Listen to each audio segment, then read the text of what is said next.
So today we're talking about redefining the inner child, kind of like a seed self, like a stem cell. And the reason is, I was teaching a class a little while ago, and we got talking about our inner child, and what does it take to heal our inner child, and how people have been doing inner child work for so long, and sometimes it was the inner teenager that was getting in the way, and sometimes it was the wounded 6-year-old, and there was all this discussion. And there's a lot of really good inner child work out there. There's a lot of really great techniques, a lot of great things that can really help heal, especially when things that happened in our child have gone unspoken. That's when they tend to grow. That's when they tend to do the most damage, when they're running in the background and we don't even know they're there, but we've been adapting to them our whole life. But sometimes we become aware of things that have happened in our childhood, and we do all kinds of work trying to heal that inner child, and it doesn't get healed. It just haunts us. And now that we know it, now we have a story about it, and we repeat the story, and we keep telling the story. And it almost is like the story is now in our present life, even though it might have happened 50 years ago.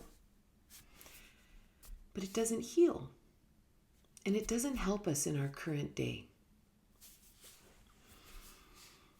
Part of the problem with it, there's a few problems with this, is that we often think of our inner child as being innocent, wounded, powerless. And when we go into that state, we are innocent, wounded, and powerless. That's a hard place to heal from. The other part that's really a challenge is all of our wounded child or all of our inner child issues are in the past. Now, we can spend a lot of time talking about past, present, and future, and the nature of time, and what does that mean, and it's all very philosophical.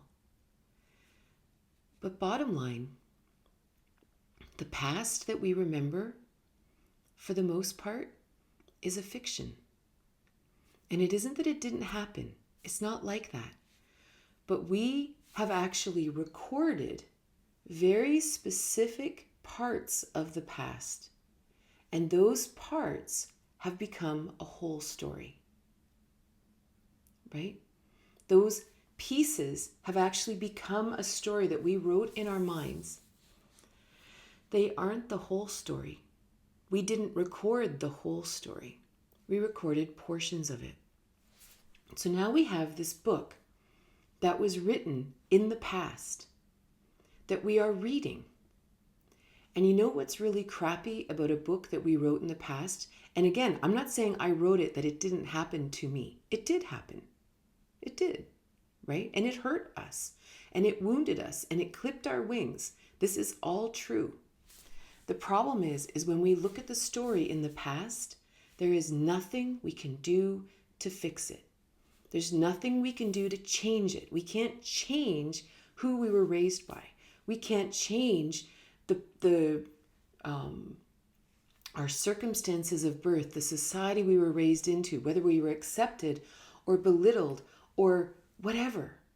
We can't change any of that. And this is the other part of the past not actually even existing. And again, the discussion of what time is a much greater topic than what we are going to look at today. But imagine in the land of what's practical. The past doesn't exist. The past was simply once a current moment. And then there was another current moment, and another current moment, and another current moment. The only thing that ever exists is this current moment. So the question is, and what we're going to talk about today, is how to bring that past story into this current moment to not only heal and allow ourselves to grow and actually walk forward.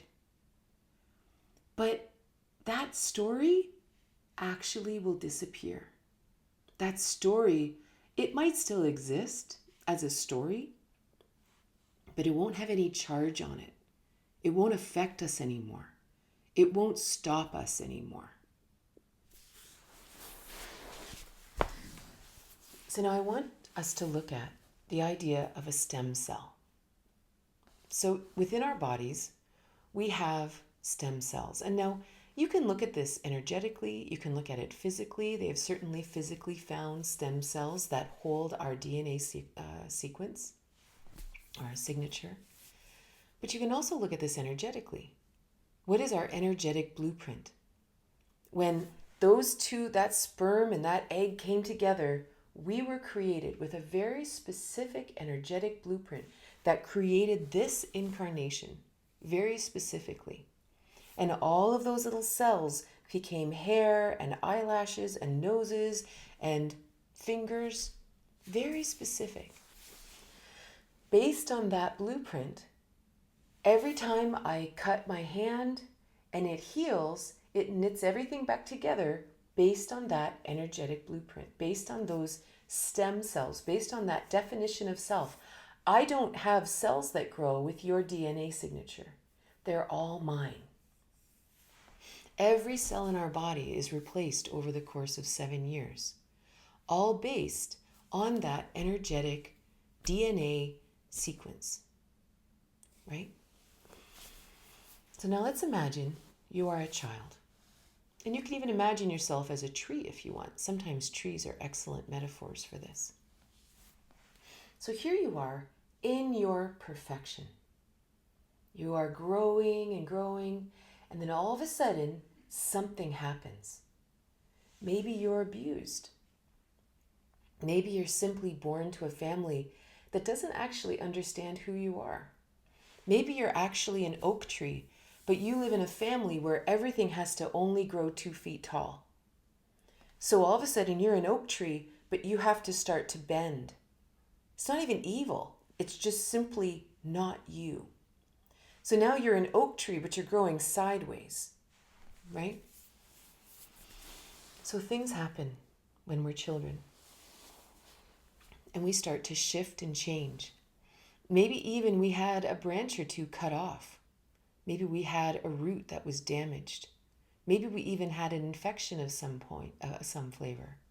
And that infection could be anger, hurt, woundedness, fear, shame, guilt, anything that somehow got into our system and got stuck there, right? So then you go on through life because we just continue. Human beings survive. We are based in a survival, mechanism that no matter what, we're going to keep walking forward. And so even though energetically and maybe even physically, we're kind of limping, we're trying the best we can. Maybe it's like our arm was tied behind our back as a child, but we didn't really know there was anything weird about that, right? Because we look like everybody else, right? We emotionally maybe our arm was tied behind us. So we still look like everybody else. And yeah, we're a little messed up, and yeah, we kind of struggle to connect with people, and yeah, I'm kind of plagued with the belief that I'm stupid and I can't do stuff and I'm never going to get ahead. But you know what? That's normal. This kind of dysfunction is so normalized in our society. We see it in Hollywood movies. We see it everywhere. So we don't really blink much that we have issues, that we struggle or we're afraid or all that. It's like everybody's afraid. Everybody's messed up. Everybody's unhealthy, right? Right? We just compare what medications we take and what surgeries we've had and what our aches and pains are. Like it's totally normal, right? So we keep going forward with this sort of inner woundedness. And then all of a sudden, something happens. This house of cards that we've been placing in our lives to kind of try to seem like we're normal or healthy or whatever, something happens. Crisis happens. Illness happens. A loss of job happens. A loss of relationship happens. something happens. We lose someone. And all of a sudden, everything comes crashing down and we find ourselves quite raw. Where do we go at that point? Where do we fall to? Well, we likely fall to that place where we were first injured, right? Because all the things we built up from that place were kind of hodgepodgey, right? They were kind of like twisted and strange. Well, then eventually we realize that all these twisted and strange things don't really work for us because it's not really who I am. So the key is to then go back to that first place where we were hurt. And this is where we start doing inner child work. And we realize that, oh my God, it started here.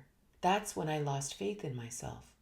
It started here. This is when I stopped believing that I could trust other people. It started here that I believed that I had to do everything in life because you can't trust anyone else to ever be there for you. Right? This is where I stopped trusting men. This is where I stopped trusting women. This is where I stopped trusting authority. This is where I started to believe that I was a loser. Whatever. So we go into this inner child work. And sometimes it's really, really helpful just to kind of realize, okay, I'm not crazy. There's some real stuff. I actually have a broken leg. And so of course I'm limping. Okay. And sometimes that's all we need. Or sometimes we need scream therapy, or we need somatic work, or there's a lot of really good stuff out there to help us. But what if we can't actually completely heal it? Then what? So this is where we want to come into the present moment. And we want to ask ourselves, why are we looking at this inner child stuff? Really? What are we really doing? Well, very often we start looking at inner child things, whether there's crisis or not, because we actually want to move forward in our life in a way that seems very difficult. For example, maybe you've met someone who actually is a very good person and they are genuinely kind. And they haven't actually done a single thing to show you that they're going to hurt you or use you or cheat on you or whatever. There's nothing. They haven't done anything. But you are so preloaded for this thing to happen. You are just waiting for it. You're snapping at them and you're mean, or you're withdrawn and you're giving them the cold shoulder or whatever. Or you're talking to your friends about them and you're not actually talking to them or whatever. And you're sitting there and finally you realize, if I don't smarten up, I'm going to lose this person. This is where we go back. And we go back into our life and we ask ourselves, where is the point in my life where I started believing that I couldn't trust someone? Maybe it started in a previous relationship as an adult. It's possible, but I doubt it. It likely started much earlier. Because ideas that sort of come to us in our 20s or 30s, we had decades before that with a much more solid foundation. So if we go into the inner child and we ask ourselves, where did this start? And again, we're only looking at it because I want to move forward. Because here is my growth edge. I want to now trust people. I don't want to live as this twisty version of myself that I've lived up until this point. I want to straighten this road. So we start to go back down and we find the point and we say, aha, this is it. Is the person I'm with that person? Whatever. Maybe this is where you do somatic work. This is where you find a good counselor. This is where you do whatever and you unpack it. But you unpack it with the intention of being able to trust this new person. You have a different place. You're not just unpacking it so that you can, find forgiveness for your parents, or you find whatever, try to understand why this person did something to you, which you'll never understand. The bottom line is most people who suffered neglect, abuse, or simply indifference as children, we were raised by children. Just because people had sex and got pregnant doesn't mean they're full-grown adults. And that doesn't matter whether they're 20, 30, 16, doesn't matter. Our society does not train us to become emotionally healthy people. And they certainly didn't 20, 30, 40, 50, 70 years ago, right? Our grandparents, our parents lived in generations where they hadn't even coined the word stress yet. There was a complete unconsciousness to what was going on. For all intents and purposes, many of us were raised by people who emotionally might have been about 5. And they blew off that, like they had temper tantrums and freaked out and went off and they absolutely never matured past a certain age for all the same reasons that we're talking about here, right? Their inner child is literally sitting in the basement, banging at them, and they have no idea what's going on because no one's even talked about this.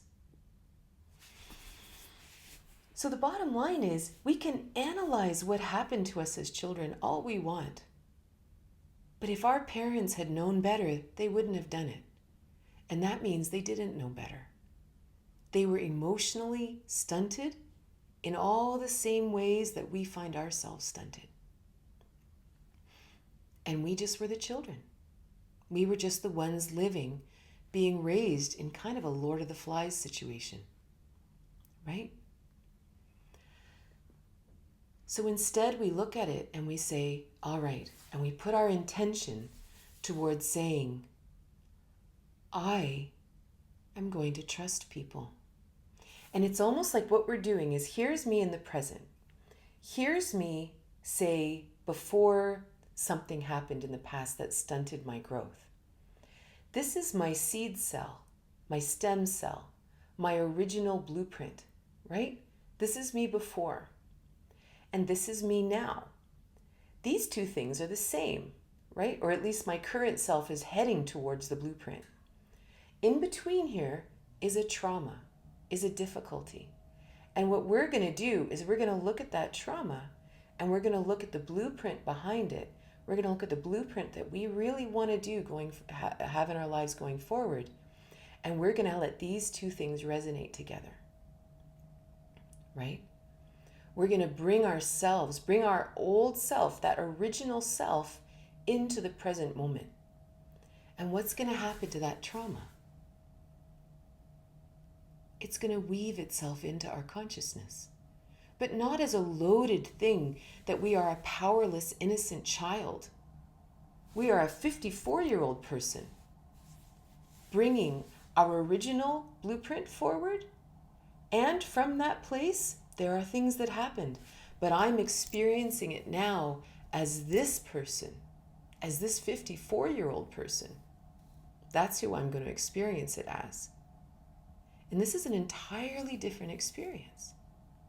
And then all of a sudden, I can now bring that into my current relationship and say, I'm really getting triggered here. These are all the same words we use in our current pop culture. But I recognize where it's coming from. So I may have to just take a breath here for a second. And I fully get that it's not you. Because I've brought that here into my current consciousness. It doesn't even live back there anymore, right? I've now brought it here. And this changes everything. Because not only this moment that I'm living, this growth edge, this gives me a reason to figure that out back there. It's kind of like, if let's just say you say like, oh, I really want to lose weight. I really want to be thin. I really want to be fit. In some ways, this is a little bit like trying to heal your inner child for no reason other than the fact that you're uncomfortable, right? I mean, why do you want to lose weight? Well, my knees hurt and I feel crappy in my clothes, right? I'm just uncomfortable. So I'd really like to do that. And it's the same thing, I've got this, I'm always sad and I'm really struggling with depression. So I really want to heal this inner child stuff. Trying to heal because I'm uncomfortable isn't that powerful, right? But let's say instead I said to myself, you know what? I'm going to run a 5K. I don't care if I have to walk it. I don't care what it is. But I am going to complete a 5K race this year. Well, then all of a sudden, we start to look at our body very differently. We go, oh, well then I better start drinking more water and I better start walking. Well, now that I'm walking, I need to fuel myself differently. And all of a sudden, you have this goal in the present. You have a current reality that you would like to shift. And suddenly, every habit you've ever had that brought you to this place of maybe being sedentary or overweight or whatever, right, is now saying, okay, we're going to point all the guns in one direction. I apologize for the gun analogy, but we're going to point all of our guns in one direction, and we're going to set our focus on this 5K. That's a very different experience. It's almost like it shifts the entire journey of health, right? It doesn't become this ambiguous thing. It becomes, here's what I'm going to accomplish. Maybe you decide that my growth edge in this moment is, I'm going to start this new business that I've always wanted to start, right? Not just I want to start my own business. I have an idea. I've always wanted to have a pottery store because I am passionate about pottery. But I've always been afraid. Why? Why have I always been afraid? And now we start cycling back. Oh, right. I remember that time that teacher said that, you'd better, work for other people because you're not smart enough to do your own thing. Oh, I remember when my dad, when he lost his job and we never had enough money. Oh, that's pretty frightening. And all of a sudden we remember all these little things that are actually standing in the way of my growth edge today, that I want to open with this business of a lifetime that I've always wanted to do. So now again, we bring all of those little pieces forward, right? We bring them forward into this present moment, into this conscious, aware human in 2024, where the consciousness is radically different than it was 50 years ago when these things happened, or 20 years ago, or whenever. And so we look at them and we say, okay, I get it. Growing up, there was a fear of not having enough money. All right, then I'll make sure I have a fallback plan. And I'll make sure I have this and this and this in place. And so we won't have to worry about that. Okay, well, this person told me that maybe I'd likely fail. Will I? Maybe, maybe not. But in the meantime, I am going to meet some amazing artists and artisans. And I'm going to meet other people who love pottery as much as I do. You know what? I really want to do this, and I'm going to do it anyway. Because we've brought everything here to this growth edge. And this is so important, right? Because in this moment, we can do anything, regardless of our past. The past doesn't exist. In this moment, I could choose to do 100 different things this afternoon. 100 different things. I could write down 100 different things I could do this afternoon. It has nothing to do with my past. Unless there's something I desperately want to do and something's holding me back, then we figure out what's holding us back and we take a step forward. Right? It's so important to be stepping forward this way. What is the growth edge? Someone just asked the question, what is the growth edge? Unfortunately, sometimes I can see the chat without my glasses. So it could be that, it's an English phrase that we say that, it's like imagine a tree. And a tree every year is always growing new bark. That is their growth edge. That is where they're always growing. This is where they're growing new leaves, new branches. On the inside of the tree are all the beautiful rings of all the years past, but then there is the growth edge at the outside, right? This is really important because some of us have lost our growth edge, right?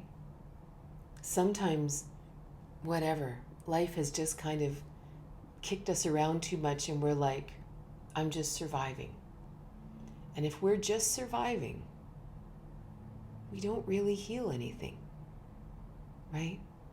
We just tend to become buried in it. We tend to swirl in it.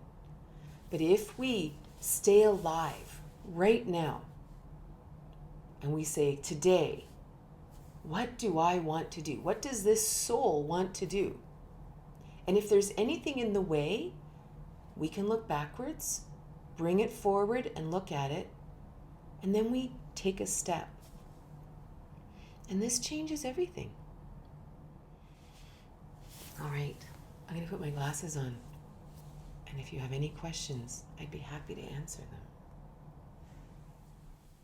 So with regards to what has been talked about here in this live, can triggers be teachers? Totally.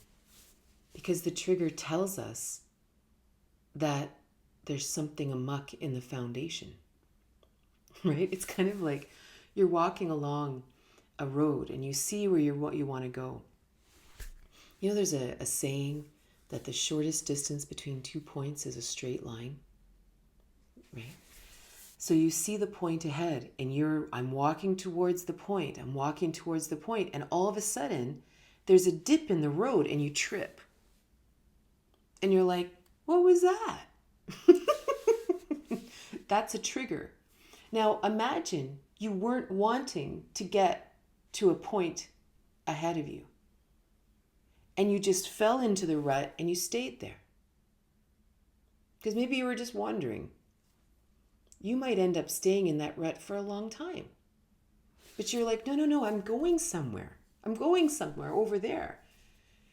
And so now you're like, okay, I gotta find my way out of this rut now because I gotta go over there. Right? That creates action. It creates intention. It's an entirely different journey. So even if that rut in the road was that at some point someone told you that, painting's stupid, you should become something successful and important. And all of a sudden you sit there and you go, wow, in the rut, I love painting. I'm supposed to be painting.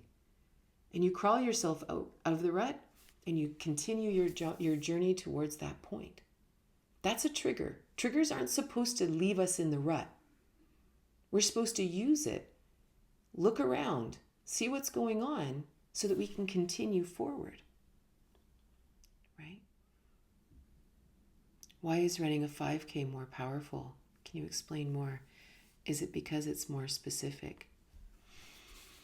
Totally. And it may not be a 5K for some people. It might be doing a half marathon or a marathon or an ultra Ironman or whatever they call it, right? It's whatever that thing that asks us to go beyond. It could be simply, so I teach yoga teacher trainings. And it's recommended to do a yoga kriya every day. That is like training for a 5K some days. Because it's like, sometimes it's just really hard because you're just super busy. But sometimes you actually can fit it in, but you don't. And you kind of sit there and go, why don't I? What happened? When did I lose that ability to say, I'm going to do something and do it? When did I lose that confidence? When did I lose that connection between my desire and my action? And then you go back in time. But of course, the only way we do it is actually by doing the yoga and actually feeling that real uncomfortable place in between. In yoga, they call it sadhana. Sadhana is some kind of practice that you do to expand yourself spiritually. So your morning sadhana isn't something that you want to do anyway. It isn't just, I love to stretch or I love to do it. It's something that you do as a challenge that actually asks us to push ourselves a little out of our comfort zone, because then what happens? We have to heal whatever is behind it, right? In order to move forward, we actually have to be clear, right? It's very, very healing. If it's not too off topic, can you talk about money blocks in all of this? Like, I always feel like I let this take over and put me back in my rut. You know, the hardest thing about money is that it's not even real. And don't get me wrong, I get it. We have to pay rent. We live in a world run by money. But for all intents and purposes, people who have a lot of money, if you put them all into dollar bills, they would sit there and you would have all of these dollar bills in a closet somewhere. And the more dollar bills you had, the more they would be all around your house in little stacks of all these dollar bills all over the place, or hundreds, whatever they are. They're all over your house. And the weirdest thing is, they're just pieces of paper. It'd be like, what if the world ran on apples? And if you had a lot of apples in your house, like you had more apples than you could ever eat, and you just had all these apples, nobody would look at you and think, oh, wow, look at you. You have so many apples. Wow, it's too bad most of them are going to rot because you're never going to use them. But look at all the apples you have. Like, it's the same question. And so I find that because we take this idea of money, which is really just literally a currency, it just makes bartering simpler. But it's a nothing. It's a nothing. And yet our society is based on this nothing. And it's based on accumulating the nothing, charging the nothing, and then moving it all around. Like, it's so weird. And so one of the hardest things is when we say, I have a block about money. How can you have a block about nothing? So then the question becomes, what do I really have a block about? That's the question. Because I think when we think about money, it's like, so I have this total issue with blue unicorns. And I just can't stop thinking about blue unicorns on surfboards. Like, it's not real, right? So then all of a sudden the question is, I'm struggling to pay my rent. I'm struggling to be able to go on holidays when I want. I'm struggling to be able to help my kids get braces. So the question is, how can I pay the rent? And what is stopping me from paying my rent? Right? Is it a struggle to actually find work that means something to me, that makes me excited to get up in the morning and go there? Am I being underpaid for what I am doing? Like, what is the real problem? Do I believe there's a glass ceiling of success for me? For me personally, I don't know whether it's because I come from a long line of preachers and teachers, but I've definitely been hit with kind of a Mother Teresa idea, and not like a Catholic idea, but that there's something wrong with success. Not just money, but real success in life. That I'm actually afraid that my success might make someone else feel badly about where they are. So you just keep yourself a little small. Just make sure you don't do too well. You can do okay, but don't do too well. Is it really about how much money people make? Or is it about perceived success? That's the question. Do I believe in abundance, or do I believe in scarcity? Do I believe that this life is supposed to be easy? Or do I believe it's supposed to be hard? These are the questions that I think are interesting to ask ourselves. And to the point of our discussion today, are those issues that we learned as children? Or are these issues we learned in school? And if we can go all the way back to the point where that started and bring it forward and say, all right, I do believe in abundance, then that entire memory will disappear. It just flatlines it. It's very cool. And then one day someone will say, wow, you're like so successful. How did you get here? And you'll literally say, I don't know. It wasn't always like this. I think there was a time that I struggled, but I don't know. Everything seems easy now. And the memories will have disappeared for you because you energetically will have flatlined them because you no longer believe that. It's amazing.